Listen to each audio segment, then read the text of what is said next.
Bonjour et bienvenue sur ce webinaire Valoriser son image professionnelle, enjeux et opportunités. Je suis ravi de pouvoir vous accueillir pour ce petit temps avec nous. On a plein de choses à vous raconter sur ce sujet-là. Et donc, avant ça, en fait, on va essayer de se projeter en fait, sur ce que c'est que valoriser son image. Donc, finalement, aujourd'hui, on a un monde digital qui est vraiment en constante évolution, une image professionnelle et une image de soi qui est très, très importante, très marquée. Hein, on fait tous attention à ça. Mais finalement, on s'est posé des questions auxquelles on va essayer de répondre sur ce webinaire, à savoir, est-ce que le savoir-être et la visibilité numérique sont devenus incontournables? Est-ce qu'on se sent dépassé par la rapidité des changements et l'importance de la réputation? L'idée aussi, c'est de savoir si valoriser ses atouts, développer une image authentique, développer une image impactante en phase avec les attentes du marché, est-ce que c'est nécessaire ou ça ne l'est pas? Est-ce que c'est un enjeu? Est-ce qu'on n'essaie pas de rentrer dans un moule? Est-ce que je ne sais pas. Enfin, si on a une idée quand même, mais on va essayer d'y répondre ensemble. Aujourd'hui, on va essayer donc de découvrir une approche concrète et personnalisée avec Aurélie autour de renforcer la communication et son image de soi, mettre en avant sa personnalité au-delà de l'apparence, maîtriser les codes de l'image professionnelle, représenter avec justesse les valeurs de son entreprise. Là aussi, c'est extrêmement important puisqu'en fait, les codes peuvent changer d'une entreprise à une autre et ça peut différer. En fait, on peut y avoir des attentes différentes. Donc là, aujourd'hui, on va vraiment s'adresser à tout le monde, hein, c'est-à-dire les professionnels en poste, en transition, en recherche d'opportunités, enfin, que sais-je, puisqu'on va essayer d'apporter des réponses concrètes à cet enjeu d'image, en fait, que l'on retransmet derrière. Alors, avant tout ça, de manière très rapide, hein, nous faisons partie d'un groupe qui comporte donc plusieurs entreprises avec lesquelles on développe le bilan de compétences, la VAE, le outplacement et beaucoup de formations autour de l'accompagnement humain. Et c'est l'humain qu'on met au centre de nos accompagnements, c'est ça qui est important. Moi, en ce qui me concerne, je suis dirigeant de Ludispirit et je suis accompagné aujourd'hui de Marie qui va pouvoir se présenter et puis de Aurélie qui est avec nous et qui est spécialiste sur l'image. Alors, Aurélie, est-ce que tu veux bien te présenter, s'il te plaît? Alors tout d'abord, bonjour à tous. Merci Patrick. Effectivement, donc moi j'ai un parcours dans les ressources humaines depuis, comme c'est indiqué, 18 ans. J'ai toujours travaillé en fonction RH sur divers sujets et plus particulièrement sur la partie développement RH. Donc tout ce qui est paye et contrat juridique, c'était pas trop ma branche. Moi j'étais plutôt sur le recrutement, le développement personnel, la gestion de carrière, etc.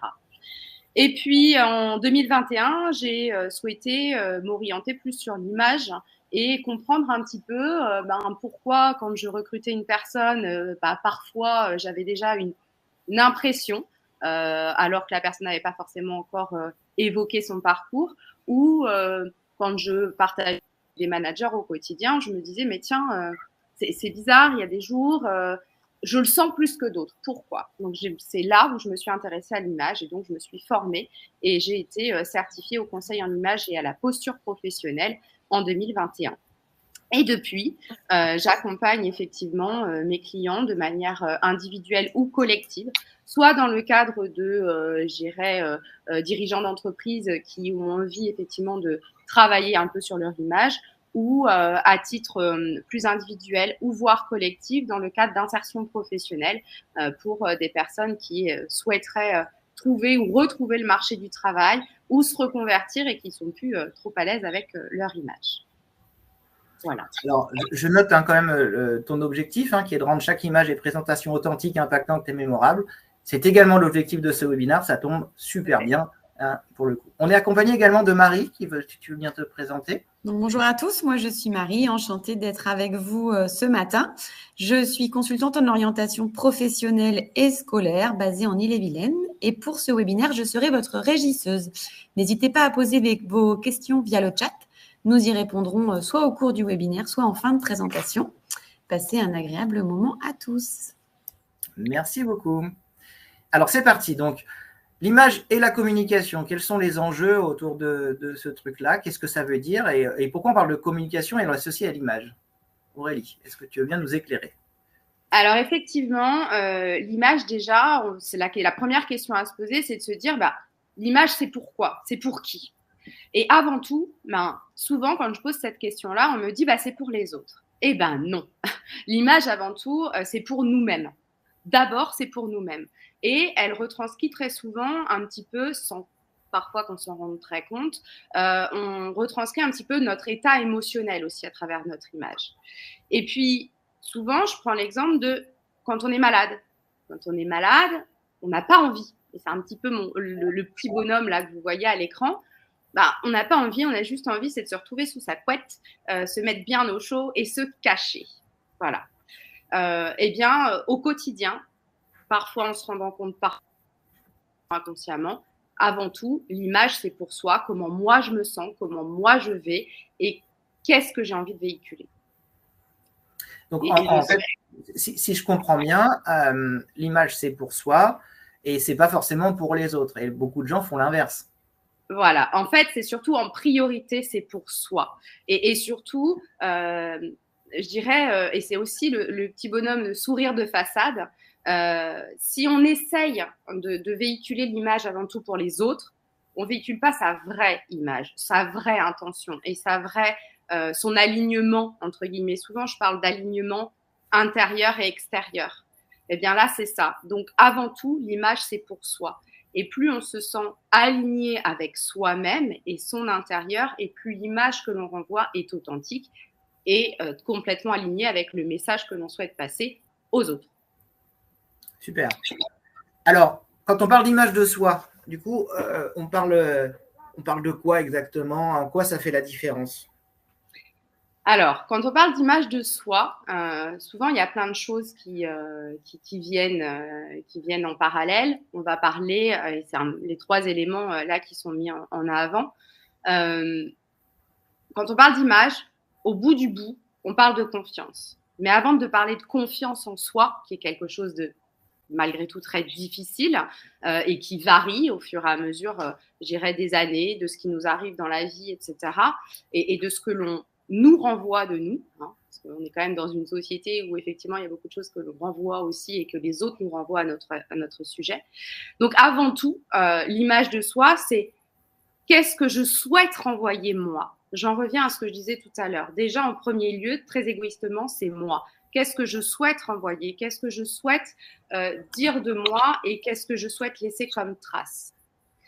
Et en fonction de ça, moi, comment je m'estime? Comment je me ressens? Et de ce fait, est-ce que j'ai une certaine confiance en moi? Plus effectivement je vais me connaître, moi, mon intérieur, plus je vais, entre guillemets, prendre conscience de mes forces, de mes faiblesses, parce qu'on est humain et qu'on a tous des forces et des faiblesses. Plus j'ai conscience de ça, plus je vais effectivement avoir une image, je dirais, positive de moi-même et donc renvoyer une certaine confiance. Et alors, est-ce que cette image, du coup, ça met en avant sa personnalité? Est-ce que c'est un travail sur sa personnalité? Ou est-ce qu'on modifie sa personnalité en fonction de cette image? Comment ça... Alors, j'ai envie de te dire, Patrick, surtout pas. Tu me connais maintenant, c'est aussi pour provoquer et puis pour aller là-dessus, mais c'est important de... Non, ce que je veux en fait vous partager surtout, c'est que moi, quand j'accompagne différentes personnes, que ce soit individuellement ou collectivement, il y a vraiment un message que je leur passe, c'est je suis pas là pour vous déguiser. Avant tout, et c'est pour ça que tout à l'heure je parlais de mieux se connaître. La première des choses, c'est qui je suis et quelle personnalité j'ai envie de transmettre. Et effectivement, moi, je pars toujours du principe, quand on a tendance à essayer de ressembler à ou de renvoyer quelque chose qui n'est pas complètement nous, ça n'a qu'un temps, ça ne dure pas. Donc, effectivement, pour mettre en avant sa personnalité, déjà, effectivement, c'est mieux se connaître. Et mettre en avant sa personnalité, comme c'est indiqué, on peut jouer avec les couleurs, les formes, les accessoires, les motifs, la coiffure, la forme de vos lunettes, la couleur de vos lunettes. Tout ça, inconsciemment, ça dit des choses de vous. J'ai envie de vous dire, est-ce que vous ne vous êtes pas déjà, je dirais, étonné d'une personne qui passe la porte, une porte que vous ne connaissez pas? Est-ce que vous ne vous êtes pas tout de suite dit quelque chose à son sujet? dans sa posture, dans sa façon de rentrer dans une pièce, dans sa façon de marcher. Tout ça, ça dit des choses de nous. Et rien que la couleur des vêtements et la forme et les motifs disent déjà beaucoup. Mais il y a des moments dans sa vie et des âges peut-être où en fait on se cherche aussi là-dessus. Est-ce que ces moments clés, on les a identifiés? Est-ce que c'est lié? Est-ce qu'il y a des moments de sa vie qui font ça ou pas? Alors, oui, il y a des moments clés, complètement. Il y a des moments clés comme l'entrée dans la vie professionnelle, par exemple. Aujourd'hui, très souvent, quand je croise, je dirais, la fameuse génération Z, comme on les appelle, souvent, cette nouvelle génération-là a une forte envie de « je suis comme je suis, on m'accepte comme on m'accepte ». Et si on ne m'accepte pas, tant pis. Sauf qu'effectivement, et on y viendra un petit peu plus tard dans le webinaire, quand on va parler image professionnelle, entre guillemets, il y a ce côté de se dire, il y a des codes en entreprise. Il y a des choses, effectivement, qu'on ne peut pas refuser en tant que telles. Et ça, c'est une vraie complexité pour cette génération-là, de manière générale, hein, encore une fois. Et puis après, il y a d'autres moments dans la vie. Une femme qui devient maman, et puis les reconversions professionnelles, et puis des moments un peu plus difficiles, par exemple de deuil ou de séparation. Tout ça forcément, ça vient bousculer des choses en nous qui vont venir bousculer l'image que l'on a de nous-mêmes. Encore une fois, j'en reviens à moi au départ. Moi, si je ne suis plus à l'aise et alignée avec ça, je ne peux plus renvoyer une image et être impactant et être authentique et être tout ça. Donc en fait, ça veut dire aussi, là, on va revenir sur le côté professionnel, que finalement, moins on joue de l'acting, moins on joue un jeu de rôle, plus on est soi-même, plus il y a de chances que l'image qu'on renvoie soit authentique et soit alignée, en fait, finalement, avec les valeurs de l'entreprise également. Complètement. Plus effectivement, on va être vrai avec soi, et vrai avec ce que l'on va renvoyer, plus on va être impactant et plus effectivement on sera aligné, donc aligné avec l'extérieur et l'intérieur, j'allais dire. Moi, c'est mon travail au quotidien, c'est d'aligner votre intérieur avec votre extérieur. Et effectivement, si demain, des fois on se dit, cette personne-là, elle n'est pas forcément faite pour l'entreprise ou elle n'est pas en lien avec les valeurs, pareil, en fonction de ce que l'on renvoie. Alors après, je dis toujours, il n'y a pas que la première impression. La première impression est très importante. Mais après, c'est qu'est-ce qu'on travaille derrière. D'accord. Et alors, du coup, on parlait de première impression, évidemment.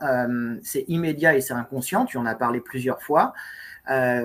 Mais finalement, l'objectif, c'est de faire en sorte que ça nous valorise plutôt que ça nous desserve et de mettre en avant notre personnalité essentielle. Exactement. Pour autant, on parle de posture et d'image professionnelle. Donc, ça veut dire quoi? Ça veut dire il y a un dress code, il y a des choses à mettre en place. Qu'est-ce que ça veut dire exactement?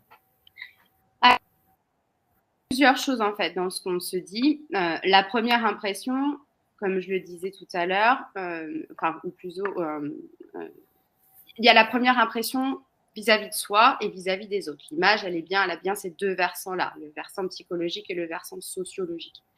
Et puis après, il y a qu'est-ce que j'ai envie de laisser comme trace. Et donc là, on va venir jouer avec des outils, des outils. Alors là, par exemple, la colorimétrie. Alors la colorimétrie, c'est quoi?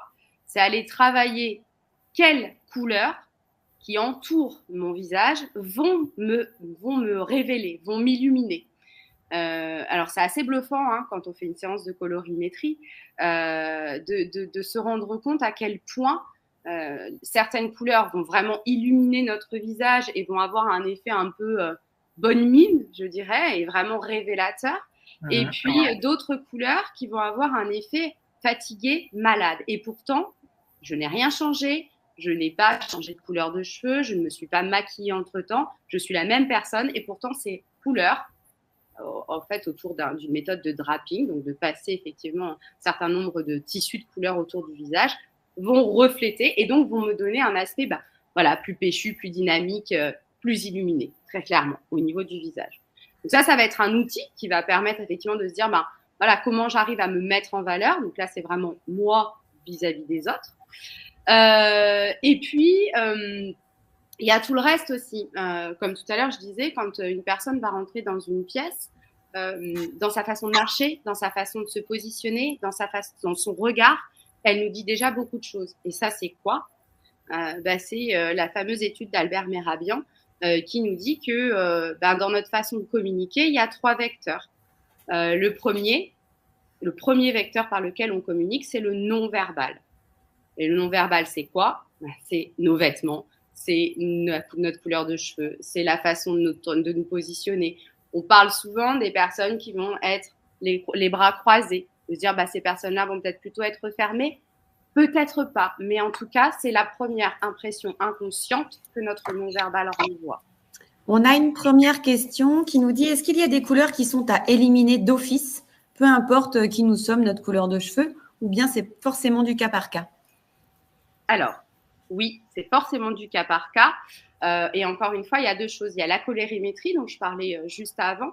Donc, la colorimétrie, donc ça va vraiment être par rapport à la carnation de notre peau, à nos cheveux au naturel, nos yeux, etc. Donc, ça, c'est vraiment la colorimétrie qui nous est propre. Donc, il y a une palette de couleurs qui nous convient plus qu'une autre.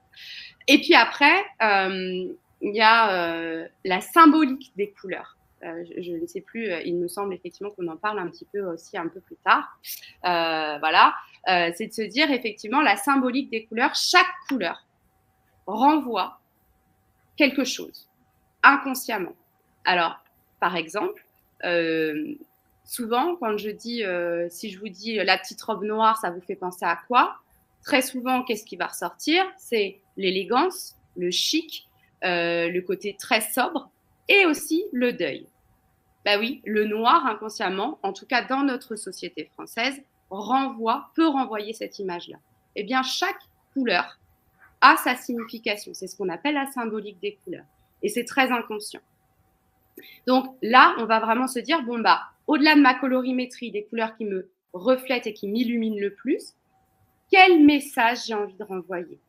Si j'ai envie de renvoyer un message plutôt d'écoute, de bienveillance, je vais privilégier des couleurs très douces, très pastel. Si j'ai envie de renvoyer quelque chose de plus fun, dynamique, péchu, je vais me porter plutôt sur des couleurs très vives, très explosives. Voilà, donc c'est vraiment se poser les bonnes questions, effectivement.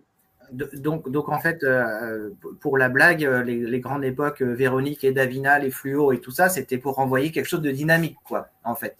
Exactement. Très clairement, tout ce que je vous dis là, souvent je prends l'exemple de nos hommes politiques. Ils sont bien évidemment formés à tout ça, en tout cas sensibilisés à tout ça.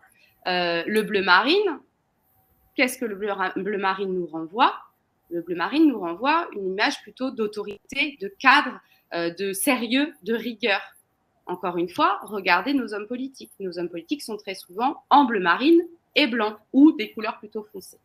On a une question pour les personnes qui peuvent manquer de moyens et qui du coup peinent à pouvoir se mettre en valeur, mais pour autant ont le même accès et le droit des chances pour postuler à des offres. La personne écrit que, en fait, est-ce que les chances sont diminuées quand on a ce manque de moyens et comment sont perçues les personnes qui peuvent être ou en surpoids ou présentant éventuellement une situation de handicap, par exemple? Alors, du coup, il y a plusieurs questions. Sur l'aspect, je dirais, plutôt moyen financier, moi, j'accompagne, comme je l'ai dit tout au début, j'accompagne des personnes qui sont dans le cadre d'insertion professionnelle. Donc, typiquement, les moyens financiers sont plutôt limités, bien sûr, ok. On a tous moyen aujourd'hui de pouvoir trouver, je dirais, ne serait-ce qu'une tenue idéale pour un entretien d'embauche, par exemple, par l'intermédiaire des friperies. Ou des sites effectivement de revente de vêtements. Moi, je les utilise beaucoup effectivement avec mes clients qui me disent du départ, mon budget il est limité. Ok, on va trouver ensemble et je vais beaucoup dans les friperies. Et là, je vais utiliser quoi? Les fameuses couleurs. Ok, qu'est-ce que j'ai envie de renvoyer? Pourquoi le client vient me voir? Est-ce que c'est pour trouver une embauche? Est-ce que c'est pour plutôt revoir complètement son image parce que prise ou perte de poids? Donc vraiment, il y a des solutions qui peuvent se trouver. Après, pour plutôt la deuxième partie de la question sur le poids ou les situations de handicap. Alors, je vais être cash et je vais vous dire ce que je pense et ce que je ressens fondamentalement. On peut tous se mettre en valeur. J'en suis complètement convaincue. Simplement, il faut savoir se mettre en valeur. Donc, même effectivement, des personnes qui vont être en situation d'obésité, par exemple, peuvent se mettre en valeur. Simplement, il y a des prises de conscience qui doivent se faire. Et ça, c'est tout un accompagnement très individuel et très personnalisé. Et bien évidemment, il y a des motifs qu'on va éviter. Il y a des couleurs que l'on va éviter. Mais ça, c'est vraiment dans l'individuel pour le coup. Et situation de handicap, j'allais dire, pourquoi en parler en fait non, en fait. On se met en valeur, c'est nous, qu'est-ce que j'ai envie de renvoyer. Oui, c'est ça. Alors, le handicap, c'est pas le sujet finalement de ce qu'on veut renvoyer. C'est peut-être ce que vont voir les gens, mais c'est pas ça qu'ils vont retenir forcément. Et donc, comment on va travailler avec ce truc-là? Il y a plusieurs questions qui viennent en lien avec la slide qu'on a sous les yeux, pour le coup, où finalement, si je change d'entreprise et qu'on m'impose un dress code, est-ce que je dois m'aligner là-dessus alors que moi, je ne fonctionne pas de cette façon-là? Il y a quelqu'un qui nous dit que j'ai un style plutôt girly avec plein de couleurs et j'ai pas du tout envie de changer. Il y a quelqu'un qui nous dit, on m'a imposé de porter un certain type de robe, de jupe, de machin comme ça. Qu'est-ce que vous en pensez? Du coup, l'image de l'entreprise, comment on fait pour travailler là-dessus sans pour autant rentrer dans ce schéma d'imposition? Comment ça marche? Alors, j'ai plein de choses qui me viennent en tête quand j'entends tout ça. Déjà, la première des choses, j'en reviens à ce que je vous ai dit tout au début, je suis pas là pour vous déguiser. Et ne vous déguisez pas. Par contre, on peut effectivement, je pense notamment à ce que j'appelle le style artiste. Un style artiste, vous ne pouvez pas les louper. Les personnes qui ont un style artiste, c'est les personnes qu'on repère dans la rue, qui effectivement, on se retourne vers elles en se disant « Waouh, cette personne-là, on la voit ». Voilà, c'est clairement le côté, le style gothique va être un style artiste. Les personnes qui vont avoir des motifs extrêmement criardes, très flashy, avec des motifs fleurs en haut et puis carreaux en bas, par exemple. Tout ça, ça va être un style artiste, donc qui est très visible. Souvent, les personnes qui ont ce style artiste, elles le revendiquent haut et fort et n'ont pas envie de changer. Et pourtant, comme tout le monde, on a tous besoin de travailler. À un moment donné, il y a aussi ça. Je vous ai dit tout à l'heure, la première des choses, c'est vous. C'est votre image à vous. Mais il y a aussi le versant je dirais sociologique, donc vis-à-vis des autres. Comment en fait j'arrive à garder mon style tout en étant à peu près dans les codes de l'entreprise.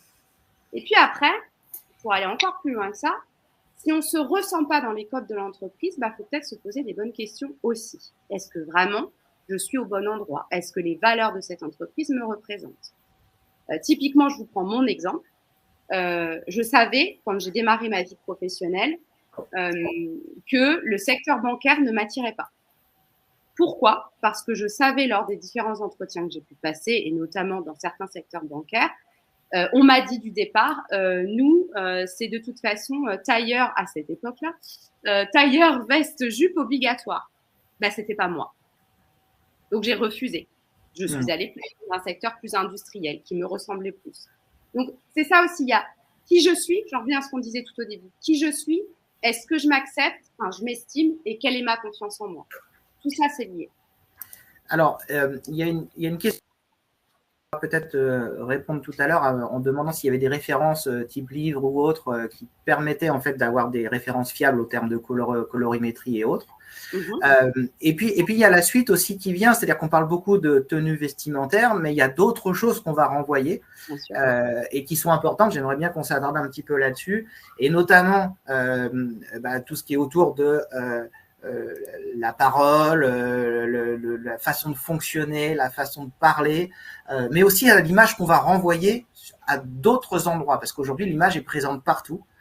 Donc, on va en parler peut-être sur les réseaux sociaux et autres. Enfin, c'est pas peut-être, c'est sûr, on va en parler.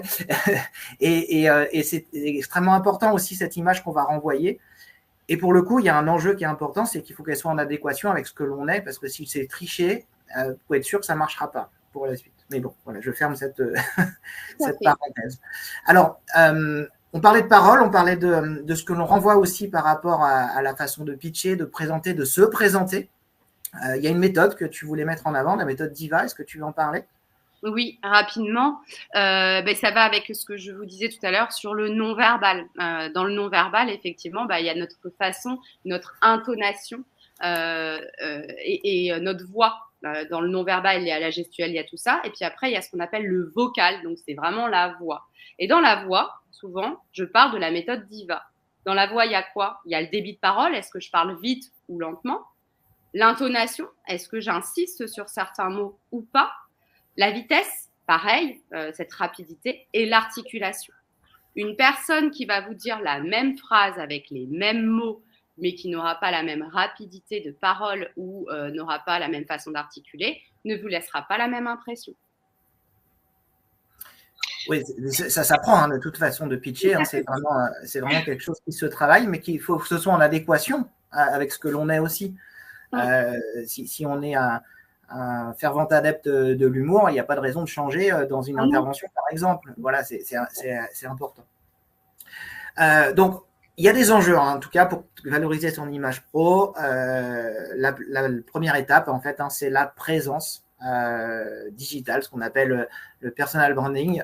L'idée, c'est aussi de comment je me valorise, comment je vais travailler. Donc, c'est aussi d'avoir une page LinkedIn impeccable, qui vous reflète, qui parle vraiment de vous et qui se met à jour régulièrement.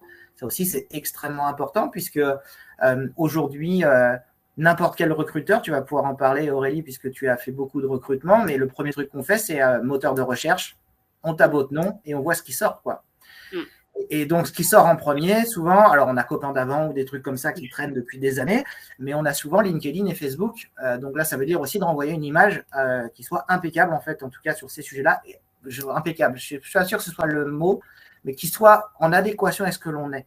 Voilà, pour le coup, ça, c'est le plus important. Il s'agit aussi d'augmenter sa visibilité en ligne quand on est en recherche de travail et autres.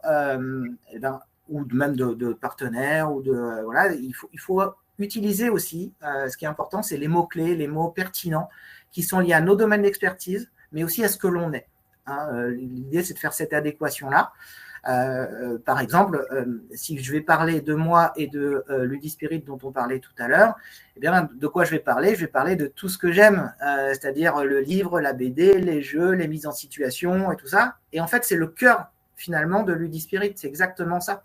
Et c'est de ça dont je vais parler. Et si je m'amusais à parler de formation extrêmement sérieuse, cadrée, tout ça, on est complètement à l'opposé du message que je veux envoyer.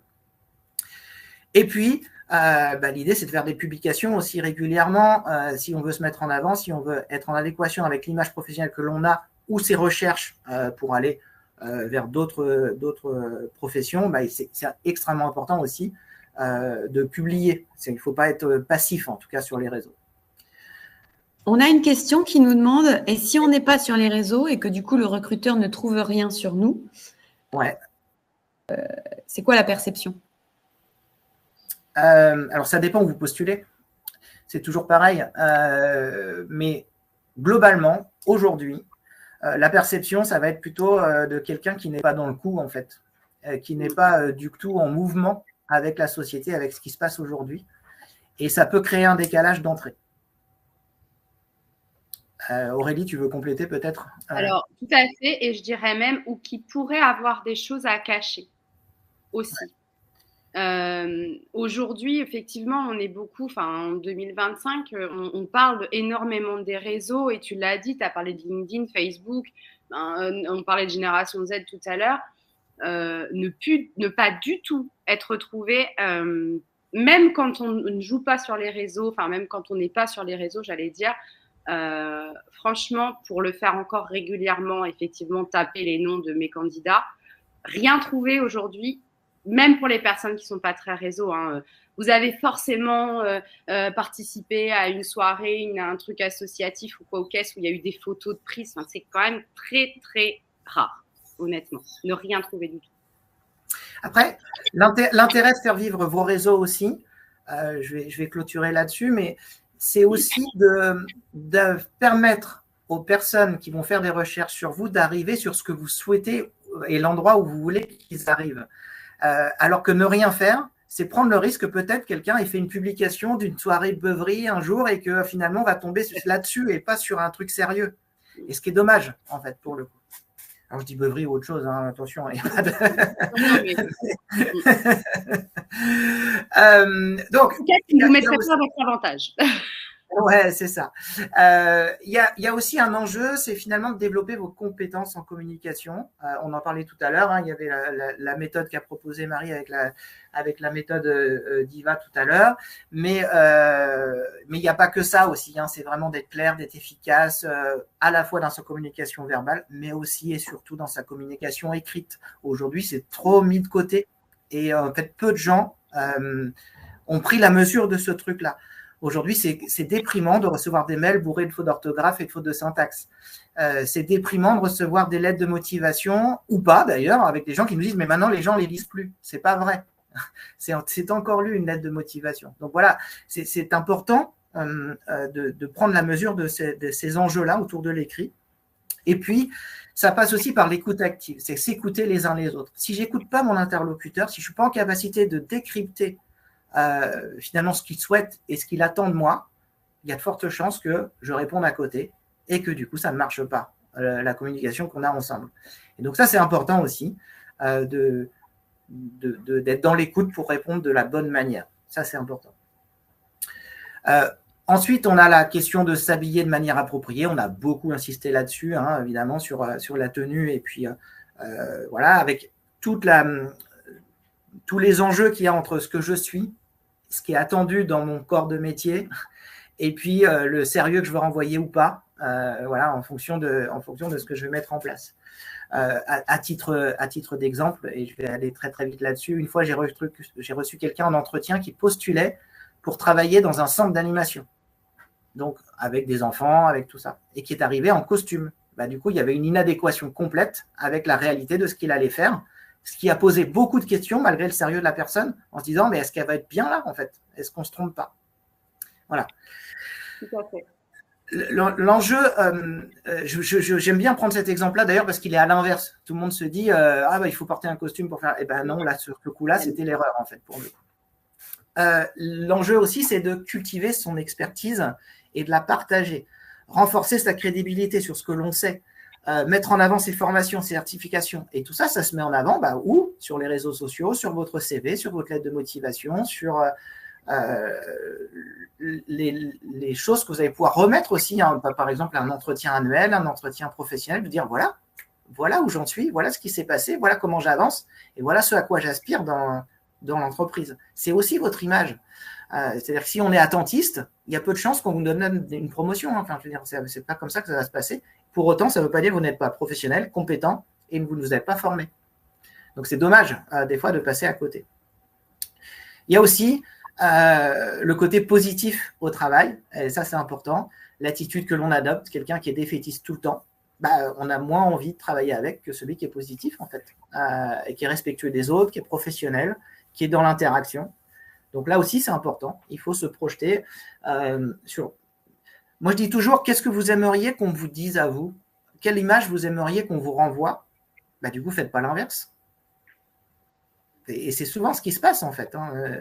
On adopte parfois une attitude qui est à l'inverse de ce qu'on aimerait qu'on nous renvoie, parce que pour plein de raisons, en fait. Et puis des fois, c'est la meilleure réponse d'ailleurs à des gens qui ne sont pas forcément adaptés au travail ou qui en ont après vous, ou il y a des enjeux en fait divers et variés qui sont pour le moins humains. Pouvoir professionnel, la meilleure réponse est de rester positif et de montrer qu'on est pro, en tout cas dans son attitude et dans son image. L'idée aussi, c'est de miser sur une bonne impression. On en a parlé tout à l'heure. Donc là, voilà, c'est de travailler avec les outils qu'on a à disposition aujourd'hui. Il y a plein d'outils qui sont mis à disposition. Alors, attention non plus de ne pas rentrer dans l'excès, hein, c'est-à-dire de faire, par exemple, d'un CV interactif, alors qu'en fait, ça n'a rien à voir avec mon métier, et puis du coup, je risque de faire le buzz, mais ça ne fonctionne pas. Donc, faire attention à ce genre de choses-là. D'être dans une prise de contact dont on va se souvenir, c'est-à-dire que, voilà, parler de vous positivement, mais aussi soyez impactant. Donc là, ça veut dire être dans l'écoute de l'autre, comprendre les besoins, comprendre tout ça. Moi, il y a des enjeux comme ça. Par exemple, bah, tiens, on pourrait prendre rendez-vous la semaine prochaine pour se voir, même professionnellement ou peu importe, c'est pas forcément pour un entretien d'embauche. Et puis la personne vous dit ah ben non, je peux pas parce que là, vous comprenez, il faut que je m'occupe de mes enfants, il y a le foot, il y a le machin et tout ça. Bah, mettez-le dans un coin, ce truc-là. Parce que quand vous allez le revoir, alors ça s'est bien passé, le foot, machin, vous êtes déjà dans la relation, vous êtes dans l'écoute et vous avez déjà franchi un cap énorme avec la personne. Et donc ça aussi, c'est important de travailler sur ces enjeux-là. Et il faut susciter la curiosité, stimuler les échanges. Alors là, c'est facile là aussi, hein, c'est facile. C'est être dans l'écoute et trouver les points d'accroche avec vous. En quoi on se retrouve? En quoi on a des similitudes?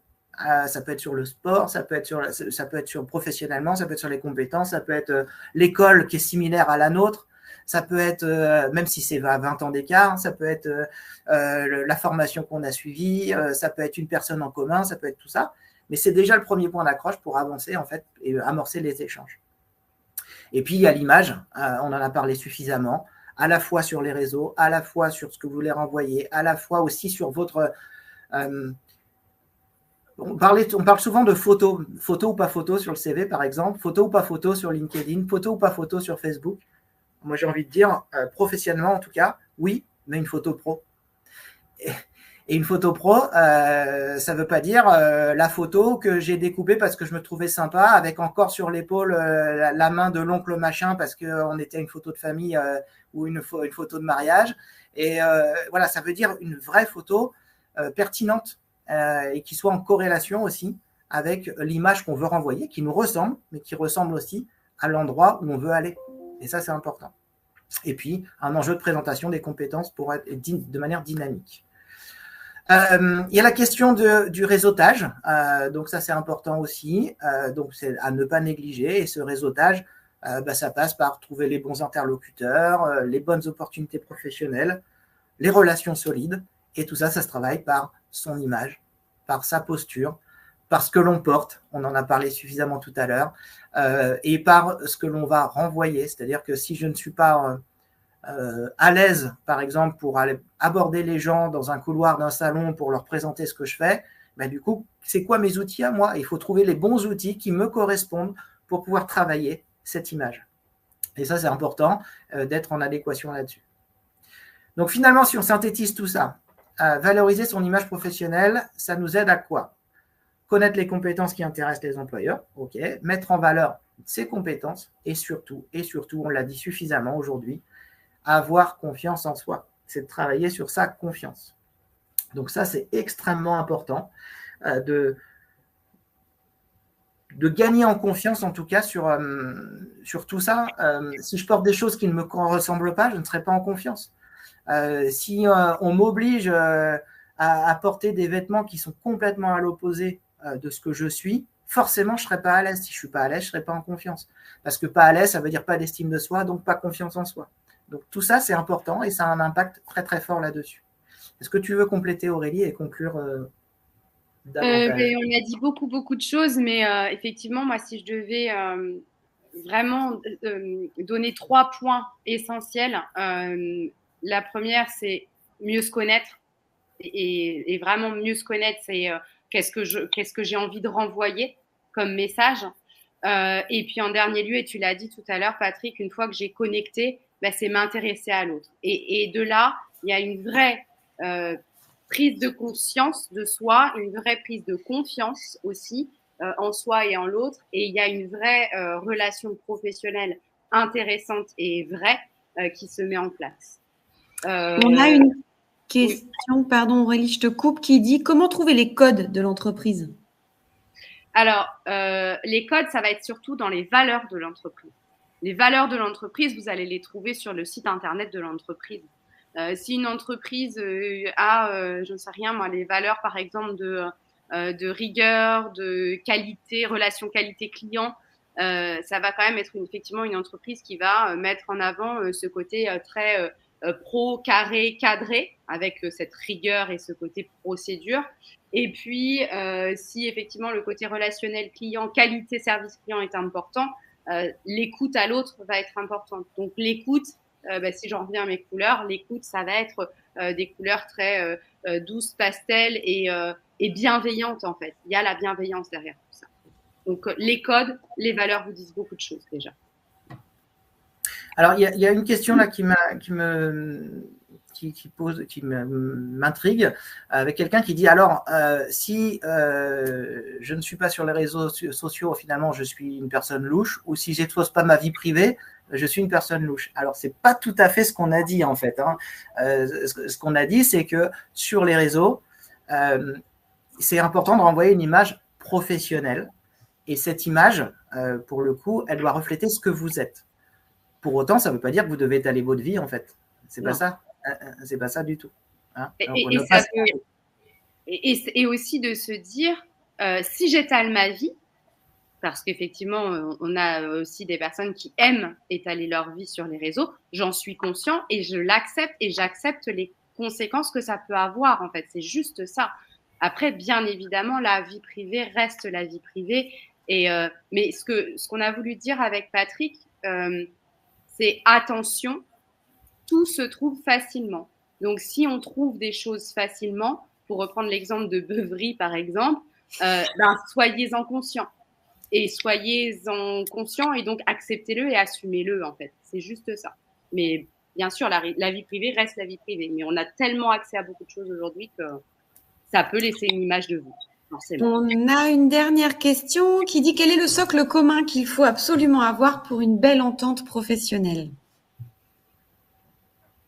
J'ai envie de vous redire ce que je vous ai dit, c'est-à-dire être en lien avec vous-même, avec votre intérieur. Qui êtes-vous au fond de vous? Qu'est-ce que vous avez envie de retranscrire au fond de vous? Et puis vraiment, encore une fois, si à un moment donné, vous êtes lors d'un entretien et vous ressentez un décalage entre ce qui est en train de se partager, s'échanger, c'est vraiment du ressenti aussi. Voilà. Et soyez dans l'écoute de votre intérieur pour le coup. En tout cas, voilà, essayez d'être alignés. C'est ce que je retiendrai. Alors cet alignement, il va permettre beaucoup de choses, et notamment d'être en adéquation avec ce que l'on est. Tu parlais d'alignement, tu parlais de connaissance de soi, mais aussi de confiance en soi. Mais c'est aussi un gain pour l'entreprise dans laquelle vous allez travailler. C'est un gain pour tout le monde, en fait, finalement, parce que tout le monde va être beaucoup plus efficace et en adéquation. Et si ce n'est pas le cas, c'est peut-être que vous n'êtes pas au bon endroit. Ce n'est pas forcément que vous n'avez pas le bon métier. Attention, faites attention. Il y en a beaucoup qui font l'amalgame, en tout cas, en disant il faut que je change, donc il faut que je change de métier. Ce n'est pas forcément toujours ça. Ou l'inverse, d'ailleurs, c'est que des fois vous êtes au bon endroit, mais pas au bon poste. Et donc là, qu'est-ce que je cherche et qu'est-ce que je veux faire? Alors ça tombe bien parce qu'on a diverses prestations qui peuvent vous aider là-dessus, et on peut travailler sur ces enjeux-là, notamment autour de l'accompagnement à l'évolution professionnelle avec le bilan de compétences, mais avec d'autres sujets. Et si vous souhaitez aller plus loin sur la question de l'image, n'hésitez pas à nous contacter, puisqu'on a une formation qui est mise en place avec Aurélie. Donc, il n'y a pas de souci, on pourra vous mettre ça en place, et de manière beaucoup plus approfondie que là où on a été extrêmement rapide. Merci à tous pour votre attention. Et puis, on vous dit au prochain webinaire qui aura lieu d'ailleurs le 15 juillet prochain, où on va travailler de l'entretien professionnel. On va parler de l'entretien professionnel comme une opportunité. Merci à tous. Au revoir. Merci. Au revoir.